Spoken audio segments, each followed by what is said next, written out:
পহেলা বৈশাখ তো চলেই এসছে আর নতুন বছর মানেই বাঙালির মিষ্টি মুখ। তাই এইখানে আমি তৈরি করে নিয়েছি গোলাপ জামুন কেকের রেসিপি, যেখানে আপনারা গোলাপ জামুন মিষ্টির ফ্লেভার পাবেন, তার সাথে কেকের স্বাদ। কিভাবে খুব সহজে কেকের সাথে মিষ্টির এই কম্বিনেশনটা আমি তৈরি করেছি, চলুন দেখে নিয়ে যাক আজকে আমার এই ছোট্ট ভিডিওতে।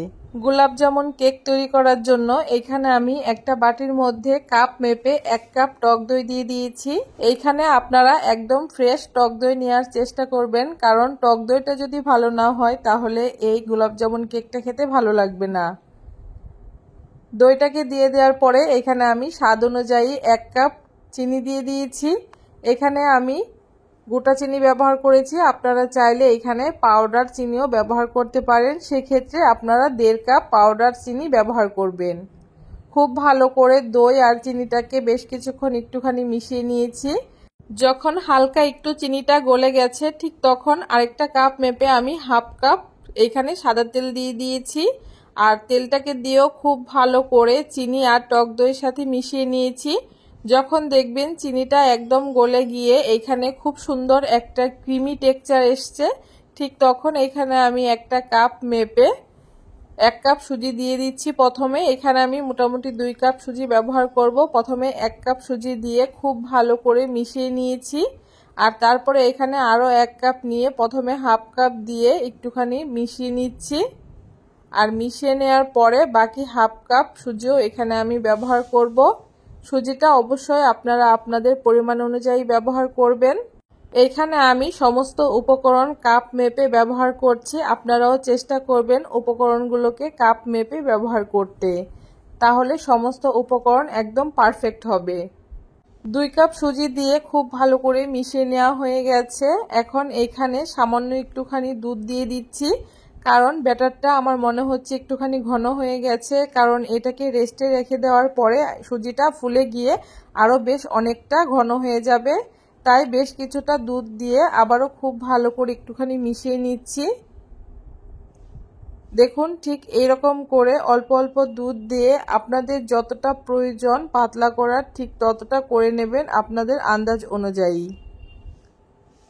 এভাবে করে মোটামুটি 1/2 কাপ দুধ এখানে আমি ব্যবহার করেছি, আর দুধ দিয়ে খুব ভালো করে মিশিয়ে নেওয়াও হয়ে গেছে। আর ব্যাটারের থিকনেসটা ঠিক এরকম রাখবেন, কারণ এইটা রেস্টে রেখে দেওয়ার পরে আরও কিছুটা ঘন হয়ে যাবে। এখন ঢাকা দিয়ে এটাকে আমি 10 মিনিট রেখে দেব রেস্টে। সুজির ব্যাটারটা রেস্টে রেখে দিয়ে এইদিকে আমি চিনির একটা শিরা তৈরি করে নেব। তার জন্য একটা সসপ্যানের মধ্যে 1 কাপ চিনি 1 কাপ জল দিয়ে দিচ্ছি, তার সাথে একটুখানি কেশর দিয়ে দিচ্ছি, এতে গোলাপ জামুনের ফ্লেভারটা পাওয়া যাবে। এভাবে করে বেশ কিছুক্ষণ নেড়ে চেড়ে 1 কাপ চিনি 1 কাপ জলকে এখানে আমি 1 কাপ শিরায় পরিণত করব। যখন দেখবেন শিরাটা ঠিক এরকম হালকা একটু চিটচিটে হচ্ছে, ঠিক তখন শিরাটাকে নামিয়ে দিতে হবে, কারণ এটা ঠান্ডা হওয়ার পরে আরও কিছুটা ঘন হয়ে যাবে। এখন চিনি শিরাটা আমার রেডি হয়ে গেছে, গ্যাসটাকে বন্ধ করে চিনি শিরাটাকে ঠান্ডা হতে দেব। আর এদিকে দেখুন সুজির ব্যাটারটাও আমার খুব সুন্দর সেট হয়ে গেছে, আর বেশ কিছুটা ঘনও হয়ে গেছে। এখন খুব ভালো করে হ্যান্ড উইক্সের সাহায্যে একটুখানি ফেটিয়ে নেব 3 থেকে 4 মিনিট। বেশ কিছুক্ষণ ফেটিয়ে নেওয়ার পরে দেখবেন এই ব্যাটারটা খুব সুন্দর স্মুথ হয়ে গেছে। দেখুন ব্যাটারটা কতটা সুন্দর হয়েছে। এখন এখানে আমি আরও কয়েকটা উপকরণ ব্যবহার করব। দেখুন টেস্টটাকে বাড়ানোর জন্য আর গোলাপ জামুনের মতো স্বাদ আনার জন্য এখানে আমি 1 প্যাকেট গুঁড়ো দুধ ব্যবহার করছি। গুঁড়ো দুধটাকে দিয়েও খুব ভালো করে আমি এই সুজির ব্যাটারের সাথে মিশিয়ে নিচ্ছি। গুঁড়ো দুধটাকে মিশিয়ে নেওয়ার পরে এখানে আমি কয়েকটা কিশমিশ কুচি করে নিয়ে দিয়ে দিচ্ছি, তার সাথে কাজু বাদাম কুচি দিয়ে দিচ্ছি। আপনারা আপনাদের পছন্দ অনুযায়ী যে কোনো ড্রাই ফ্রুটস এখানে ব্যবহার করতে পারেন। আমি এখানে কিশমিশ আর কাজু বাদামটাই ব্যবহার করলাম। এখন কিশমিশ আর কাজু বাদামটাকেও খুব ভালো করে মিশিয়ে নিচ্ছি। তারপরে এখানে আমি 1/2 চামচ বেকিং সোডা আর 1 চামচ মতো বেকিং পাউডার দিয়ে দিয়েছি। এখন বেকিং পাউডার আর বেকিং সোডাটাকে অ্যাক্টিভ করার জন্য উপর থেকে আমি কিছুটা লিকুইড দুধ দিয়ে দিচ্ছি আর তারপরে খুব ভালো করে ব্যাটারের সাথে মিশিয়ে নিচ্ছি। খুব ভালো করে বেকিং পাউডার আর বেকিং সোডাটাকে ব্যাটারের সাথে মিশিয়ে নিতে হবে। বেশ কিছুক্ষণ মিশিয়ে নেওয়ার পরে ব্যাটারটা দেখুন কতটা সুন্দর হয়েছে, একদম স্মুথ হয়ে গেছে। আর ব্যাটারের থিকনেসটা ঠিক এইরকমই রাখবেন, এর থেকে বেশি পাতলা করতে যাবেন না। ব্যাটারটা রেডি হয়ে গেছে। এখন কেকগুলো বসানোর জন্য এখানে আমি ছোট ছোট 4টে বাটি নিয়ে নিয়েছি। আপনারা চাইলে বড় একটা কেক টিনের মধ্যেও এই কেকটা বেক করে নিতে পারেন। আমি এখানে দেখতে ভালো লাগার জন্য ছোট ছোট বাটির মধ্যে এই কেকগুলোকে বেক করে নেব।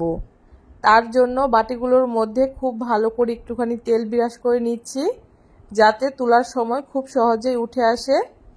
এখন যে ব্যাটারটা তৈরি করেছিলাম সেখান থেকে 2 হাতা করে এখানে আমি বাটির মধ্যে ব্যাটার দিয়ে দিচ্ছি। খুব বেশি ভর্তি করে ব্যাটারগুলোকে দেওয়া যাবে না, কারণ কেকটা কিছুটা ফুলে উঠবে, তার জন্য ব্যাটারটা একটুখানি ফাঁকা রেখে দিতে হবে বাটির মধ্যে। দেখুন সবগুলো বাটির মধ্যে আমি খুব সুন্দর করে 2 হাতা করে ব্যাটার দিয়ে দিয়েছি। আর উপর থেকে একটুখানি সাজিয়ে দিচ্ছি কাজু বাদাম আর কিশমিশ দিয়ে। আর মাঝখানে একটুখানি করে এখানে আমি কেশর দিয়ে দিচ্ছি, যাতে উপরের কালারটা বেশ সুন্দর আসে। আপনারা চাইলে আপনাদের পছন্দ অনুযায়ী যে কোনো রকমভাবে উপরটা ডিজাইন করে নিতে পারেন। দেখুন খুব ভালো করে এইগুলোকে উপর থেকে ডিজাইন করে নেওয়া হয়ে গেছে। এখন কেকগুলোকে বেক করার জন্য একটা কড়াইয়ের মধ্যে স্ট্যান্ড বসিয়ে তার উপরে একটা থালা দিয়ে দিয়েছি। আর থালার উপরে এখানে আমি বাটিগুলোকে বসিয়ে দিচ্ছি। এখন ঢাকা দিয়ে 30 থেকে 35 মিনিট আমি বেক করে নেব। দেখুন মোটামুটি 40 মিনিট আমি এখানে কেকগুলোকে বেক করে নিয়েছি। আর দেখুন এটা ফুলে কতটা ভরে গেছে। আর কেকগুলো হয়েছে কিনা দেখার জন্য একটা ছুরি নিয়ে নিয়েছি, আর ছুরিটা এভাবে করে ভেতরে ঢুকিয়ে দেখছি ছুরিটা একদম পরিষ্কার বেরোচ্ছে, তার মানে কেকগুলো একদম সুন্দর রেডি হয়ে গেছে। কেকগুলোকে নামিয়ে ঠান্ডা করে নিয়েছি। আর এখন গোলাপ জামুনের টেস্টটা আনার জন্য চিনির যে শিরা তৈরি করেছিলাম সেখান থেকে 2 চামচ করে চিনি শিরা দিয়ে দিচ্ছি। প্রত্যেকটা বাটির মধ্যে আমি 2 চামচ করে চিনি শিরা দিয়ে দিয়েছি। আর দেখতে কতটা সুন্দর লাগছে দেখে বুঝতেই পারছেন। একটা কেক আমি আপনাদেরকে কেটে দেখিয়ে দিচ্ছি, এর ভেতরটা কতটা সুন্দর হয়েছে। আর খেতে তো কোনো কথাই হবে না, গোলাপ জামুনের ফ্লেভার পাচ্ছি, তার সাথে কেকের স্বাদ। অবশ্যই বাড়িতে একবার এইভাবে করে গোলাপ জামুন কেক তৈরি করে খেয়ে দেখবেন। নববর্ষ স্পেশাল এই গোলাপ জামুন কেকের রেসিপি যদি আপনাদের ভালো লাগে অবশ্যই সবার সাথে শেয়ার করে দেবেন।